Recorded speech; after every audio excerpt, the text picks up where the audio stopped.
لەگەڵ ئەوەدا کە ساڵێک تەمەنمان ڕۆشت و ساڵێک لە مردن نزیک بووینەوە، هەندێکمان هەڵدەپەڕین، هەندێکمان ئاهەنگ دەگێڕین، هەندێکمان گۆرانی دەڵێن و گوێ لە گۆرانی دەگرین و بەشداری جەژنێک دەکەین، جەژنی ئەوانەی کە دەڵێن خوا لەدایک بووە یا کوڕی خوا لەدایک بووە، نەعوذ بالله.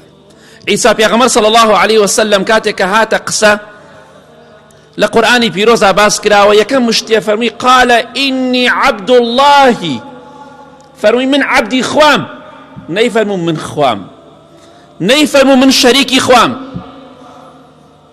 بەداخەوە لە مردن نزیک دەبینەوە، تەمەنمان ڕۆی، بەڵام لەگەڵەوەدا ئێمە بەشداری جەژنێک دەکەین کە دەڵێن خوا لەدایک بووە یا کوڕی خوا لەدایک بووە.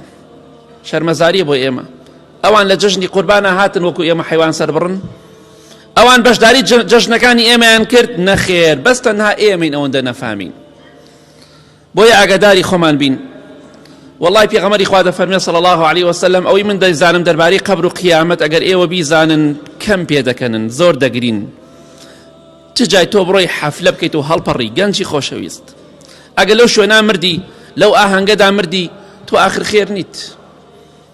مسلمانی مەڵێ من نیەتم پاکە، نیەت نایخوا، کردەوەکەت ئەوەی کە خوا لەسەر من و تۆیە نووسێ قسەکان و کردەوەکانمانە، تۆ بە کردەوە ڕۆشتی، تەواو ماڵە لەسەرت. نیەتت چییە؟ نیەتت حەجە عومرەیە تاوانە چییە و خۆ دەزانی. گرنگ ئەوەیە کارەکەت هەڵەیە، کارەکەت تاوانە.